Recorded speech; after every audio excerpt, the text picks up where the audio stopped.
Welcome to 10 reasons to lift weights with your feet.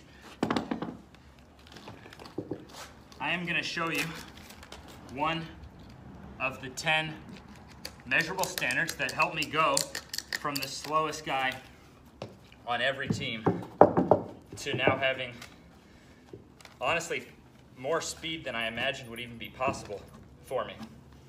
So, I have 10 facts here, and the standard that I'm talking about, which I've hit, so now I'm going more than 10%, but 10% for 20 reps, getting thigh at least to parallel without the back knee bending, okay? That's the standard I'm talking about. So I'm now pushing myself for more than that. All right, reason number one is that your hip flexors are the biggest size difference between regular humans and elite sprinters. There's a lot of differences, okay? Glutes, hamstrings. But when Japanese researchers looked at the actual muscular weight difference, hip flexors is the biggest difference between a regular person and an elite sprinter. Now, you could easily say that the glutes push so hard when you run that the glutes cause you to build hip flexors from running. And that could totally be true, but I would argue that it could go either way, and that actually also stronger hip flexors. You ever run with such good form you nearly fall on your face? Okay, I've trained people who they can't actually hold the angle that they should hold to get started because their hip flexors are too weak, so they have to lean back. So if you look at your glute extending, if your hip flexor has to stop there, your glute's only going to develop so far. So, again, this is one of 10 standards. We also have standards for the glutes. But that brings us right to the number 2 reason, which is that most of us through squats and deadlifts have been training our hip extension for years, if not decades, never training hip flexion with the same drive and measurable standard. So most of us have a ton of speed potential just waiting for us by getting our hip flexors to match our hip extensors, right? The genetic freak guys, they have both. They were made by God. So if we're trying to follow clues and get the same speed as the genetic freak, well, if your buddy's been running faster than you for the last 10 years and now you match his hip extension strength, will you run as fast as him? Where he has 10 years of the hip flexors having to catch up with that speed. So this could be critical to catching up, and I've never found a case yet where someone didn't have speed waiting for them by getting hip flexors stronger. The hip flexors only can help you get as fast as your glute is strong, right? So it doesn't mean there's just endless speed potential from hip flexor, but basically to the degree that your hip extension is strong, your hip flexors probably have gains waiting for you. Number 3, a bonus.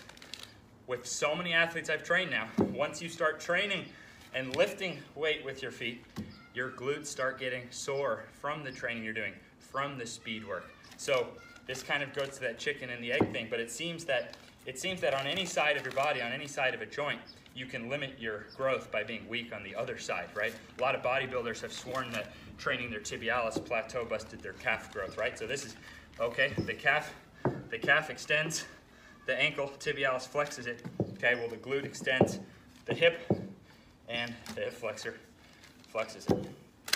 So that makes sense. I trained a guy who went to an Olympic bobsled combine. Strongest hip extension I've ever seen.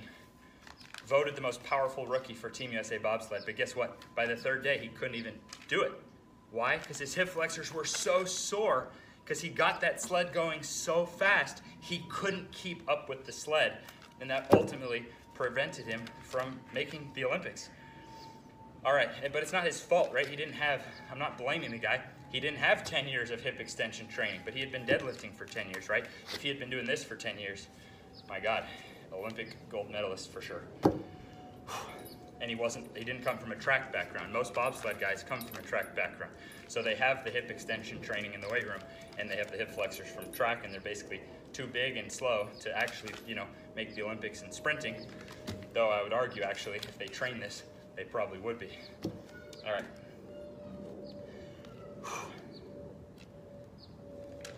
Perfect last example of number 3 is that this is strength. So I remember working with a football player, and we're out on the track. We're running on lasers. and I'm dusting him at top end speed. And he's pissed, and he tells me, how are you running faster than me? I'm stronger than you. And I say, you're not stronger than me. You think you're stronger than me because you're stronger in a couple exercises, squat and deadlift, which even those I'm actually surprisingly strong in as a result of ATG training. So I just took one of my 10 measurables, went to a back extension machine, put my body weight on the bar. He weighed more than me. Deadlifted it like it was nothing. Yum, yum, yum. Guess what? He couldn't even pick that shit up. He didn't. I'm not even talking about hip flexors here. I'm talking about hip extension, the way you actually use it in sprinting. Okay? I was stronger than, physically my body was stronger than his at top end speed. So you have two types, right? A Romanian deadlift would relate more, this would relate more to the start of a sprint. And then how much you could deadlift on a back extension machine and hold up to that top would relate more to your top end speed. So my point is just that, you know, if we look at 1, 2, and 3 that we've covered so far, right? We know they're a big difference. They're not the only thing in a sprinter, right? We know they're the biggest difference. And most of us have been training our hip extension forever and have not had measurable load on the hip flexors. So we get this bonus that I think getting the hip flexor stronger than when you actually run, play sports, just naturally you use your glutes in extension more, which is also one of the, so this is two, you know, hip flexion and glute and extension are 2 of the 10 things I believe in training with measurable standard. Number 4, price, baby. I used to drive to Tampa to use a $5,000 hip flexor machine. That didn't work as well, I found later, as about a $1,500, which is what I was finding it cost me to get good cable machines for my gym. If you remember the old ATG, we'd lay on our back and we would do this with cables. Only to now find out that strapping up with 10 to 60 bucks, because you can take a $10 floss band. I'll put this in the description of the video so you can see a form tutorial showing you how to wrap a floss band. Or this thing's like 60 bucks. For 10 to 60 bucks, that brings me to point number 5. Reason number 5. Free weights work better than machines. It doesn't mean machines work, but this has been tested to death. Machines work, free weights work better. Theoretically, sure, someone could win an Olympic gold medal in Olympic weightlifting, or break a powerlifting world record, or win a strongman competition without ever touching a free weight, but it's never happened, okay? Because scientifically, machine doesn't work as well as free weight. Not to mention the problem with the cable, which is closer to free weight. Cable machines are different based on the pulley. Some are tougher than others based on the actual internals. But you know what? Unless you're on a different planet, 20 pounds is freaking 20 pounds, okay? So that's what's dope about this, is that free weights work better. And this is my philosophy, which it can take a long time to actually believe this. The closer we get to the truth, the simpler things get. Meaning the more expensive your gym costs, the less results you're gonna get. I'm not saying this as something theoretical, I'm saying factually. I've run my whole life by this concept. It's completely changed my life over the last few years, is by actually going with the concept, what if the closer I get to the truth, the simpler it gets. On that note, you want a really good formula for marriage and not winding up in divorce? Just don't get a divorce. What happens if you don't get a divorce? You have to keep actually trying to make it work. It gets way better than you ever imagined it could get when you want a divorce. I know that's too simple, right? I know, it's too simple. Oftentimes the truth is too simple that we can't handle. All right, number 6. You have more long-term potential in your hip flexors than you have in your six-pack. I learned this from Charles Poliquin. So if you haven't argued with me, don't argue with me. I don't make any of this shit up. I try to learn from the best mentors in the world. Charles Poliquin, rest in peace, trained 286 Olympic medalists, most in history.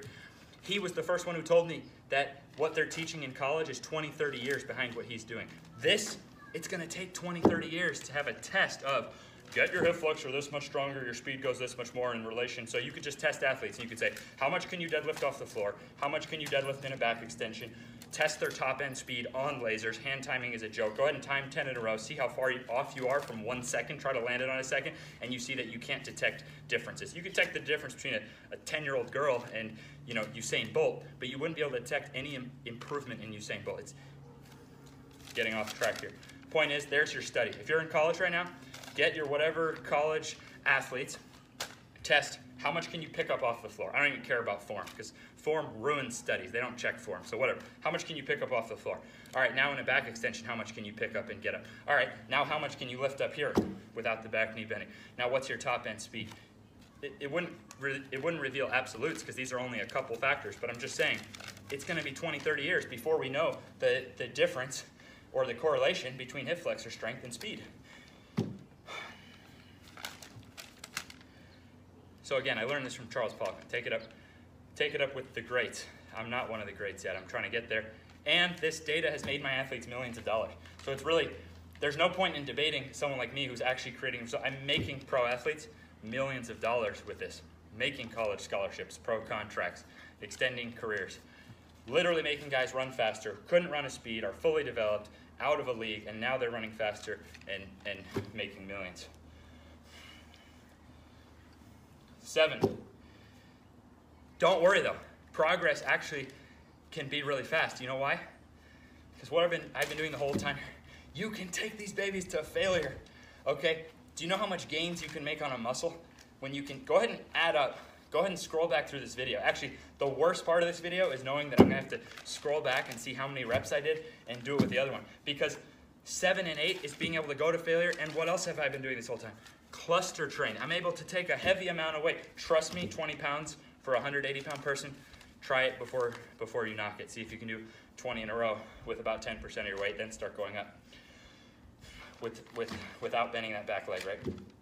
So cluster training is amazing and very proven, and so is pushing a muscle. So the point is that this safely, imagine on a deadlift, right?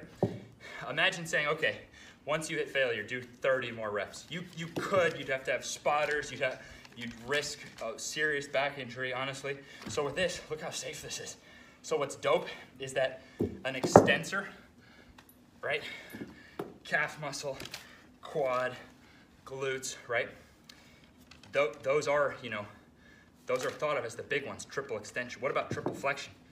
To a whole new world. I'm living proof, a whole new world of athleticism waits those who address their flexors, tibialis, Nordics, and hip flexors. And all 3 of those, you can safely push to failure. Do cluster, you can just push it so hard.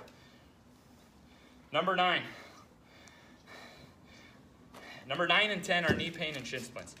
And number 9 and 10, again, I did not make up. Number 9 and 10 come from Charles Poliquin, who I mentioned regarding shin splints, and from a doctor, son of a gun. I should have written down his name. If I think of it, the guy's like 50, and he's still running like a gazelle, and he could do a flat Nordic. He's the oldest. If there was some kind of Guinness World Record, he's like the oldest dude to do a flat Nordic ever. If I remember his name, I'll put it in the description. Dr. Ned, Stephen Ned in Clearwater, Florida.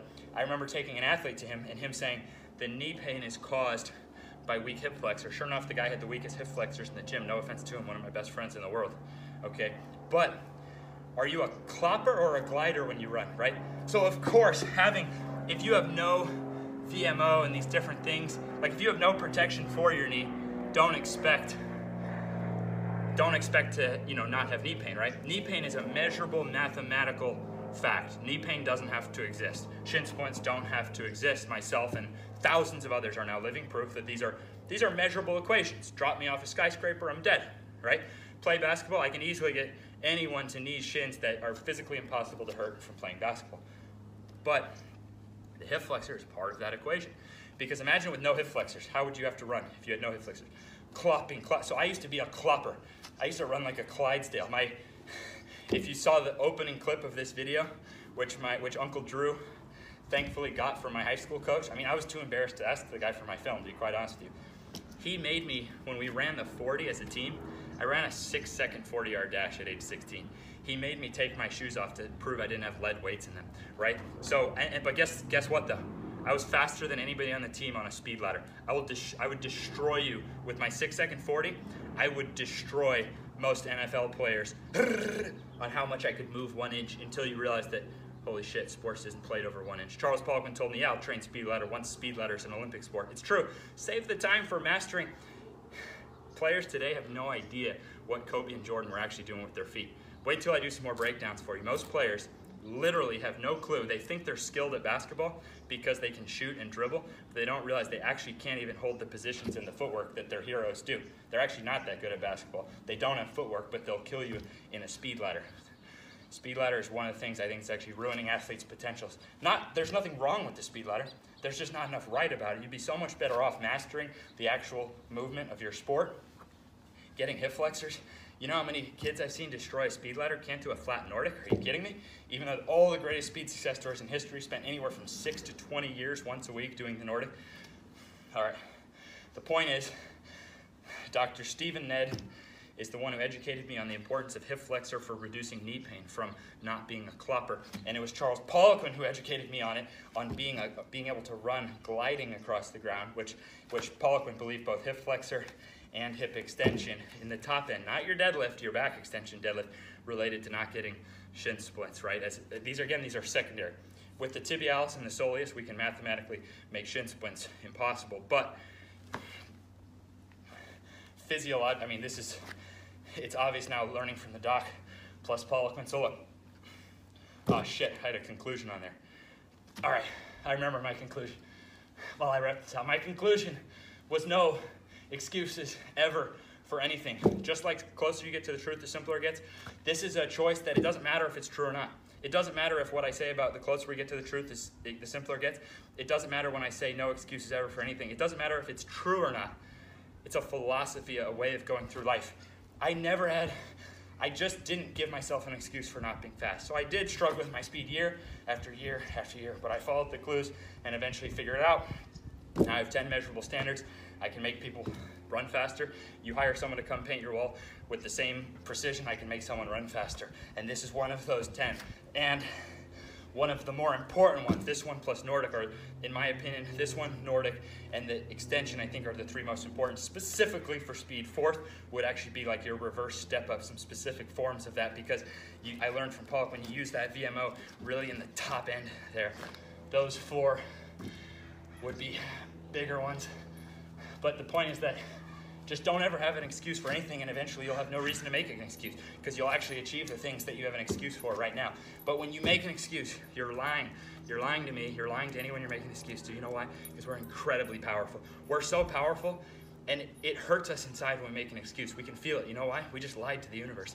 God, whatever you believe, and I believe in both God and the universe, and I believe that I'm lying when I make an excuse, because I do know we're that powerful. So we're so powerful that if you make an excuse, you are lying, okay? Because you are powerful enough to make that go right.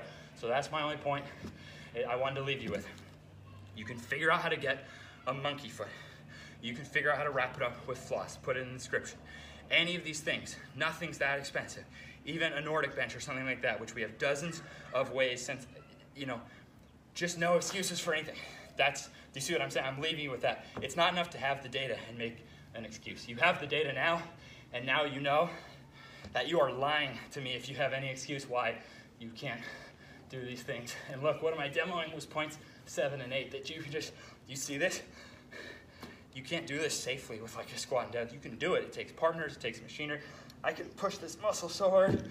I can press, keep going. And now I have no excuses to do the other side. It's gonna be absolutely horrible. I don't even wanna think about how many reps I did, and I'm gonna have to do it. And guess what? I have no excuses why I'm not gonna be even fast. I don't have any excuses. Why shouldn't I be the fastest person in the world? Or at least I play basketball, right? So I can make that. I'm gonna be the fastest basketball player in the world. Doesn't matter if I get there or not. What matters, I don't have any excuses for getting there, so I'm gonna damn sure get closer to getting there. All right, anyone who's watched this far, got love for you, this side, peace.